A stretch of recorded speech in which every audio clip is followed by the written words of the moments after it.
Is Basic too strong in Marvel Champions? Let's talk about it.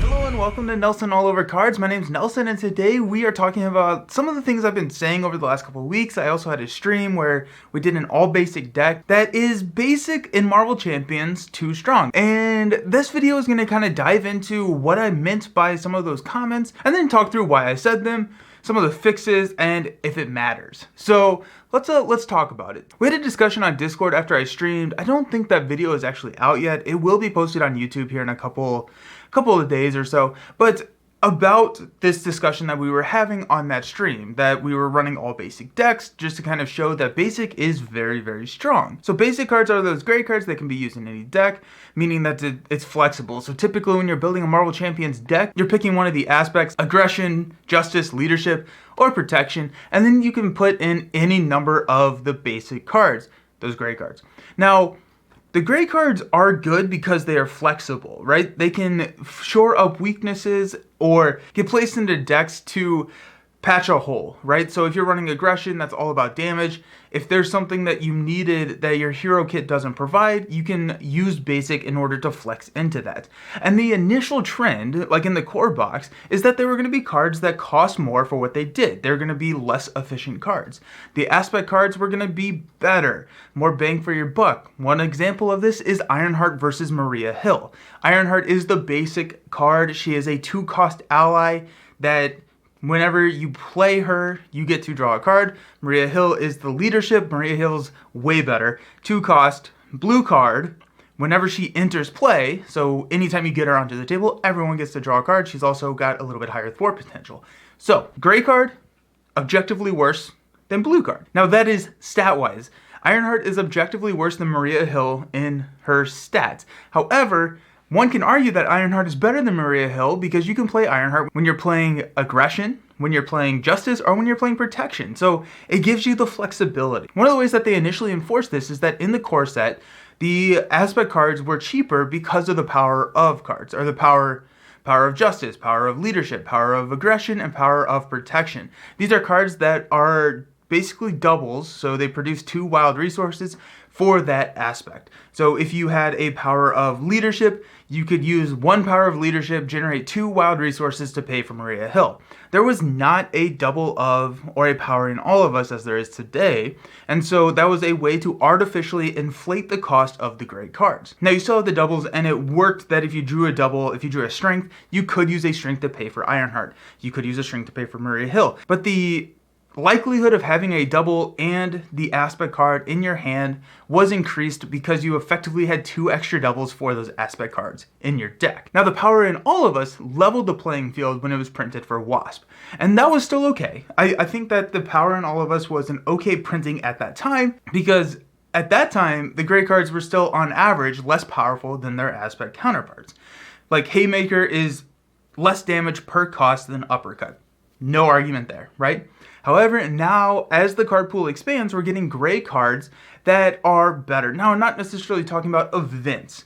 Now, events are a little different, but the allies, and as Villain Theory pointed out on our Discord, the resource generators, the Quinn Carrier, the Avengers Mansions, the X-Jets, all of these expensive gray supports are now more prevalent, and you want to be running all of these. Now, these are all basic, and we're getting into where gray, in my opinion, is getting too strong. And I think this is starting to get amplified as the card pool expands. Because when you're running a power in, right, a power in aggression, I typically am looking to have 7 or more targets that cost 2 or more, so I can consistently be hitting that power of kicker, right? So I want to have a target for the power of when it's in my hand, so I typically am looking at 7-ish or more 2+ cards in order to include that power up.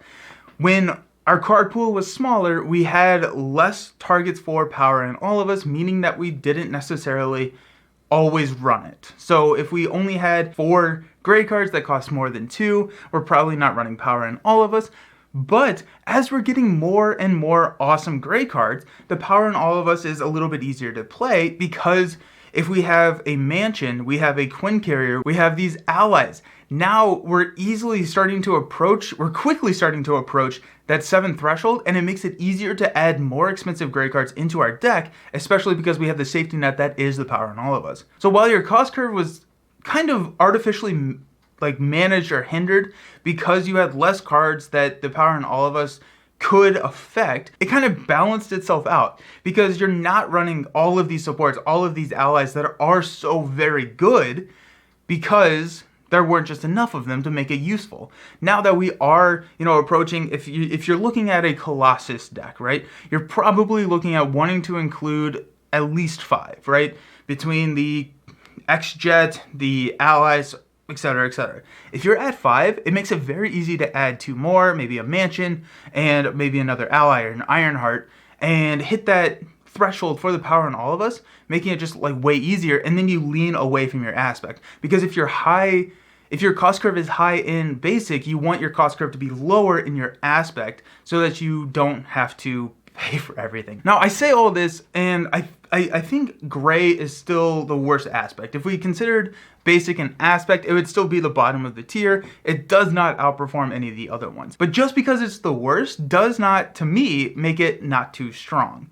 So what is the fix here? I don't know. But I do like what V Jackson brought up in the Discord with trait locking cards. This helps because it lowers the number of cards that the Power in All of Us can target while still enjoying the flexibility and allowing heroes to run epic supports in their chosen trait. So the X-Men have all the X-Men trait locked cards, and allies, web warriors, and champions have this as well. I like that fix. However, it still feels like some of the older cards that are not trait locked almost become auto includes, because if they are gray, you want to lean into the gray. It makes it just so much more tempting to add a couple more and then lean into the Power in All of Us and make the gray aspect kind of the primary color of your deck. One of the other fixes that I kind of was thinking about is we could continue to get interesting resource cards. I love what they've been doing with the audacities and the innovations and the aggressive energies, all of these resource cards that have really, really cool effects. We could start seeing some more of those that mess with the cost curve a little bit. I don't know what that looks like, right? Maybe it has a specific bonus if you're paying for a certain cost card, or I don't know. I'm making stuff up, right? This is why I'm not a designer of the game and I'm a player of the game. I'm not as creative as they are. Those are just kind of ideas and things to think about as the game evolves and as we get more and more cards.